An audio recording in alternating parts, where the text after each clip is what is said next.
disregard for human life. What's so amusing about this? So tell me then, what is the weight of a human life to you?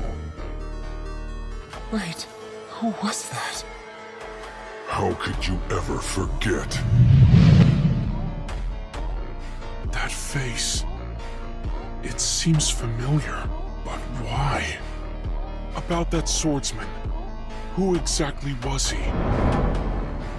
Lord Muzan's memories. That's the same sword that drove Lord Muzan into a corner and nearly beheaded him. I see that swordsman in him. The character for Destroy.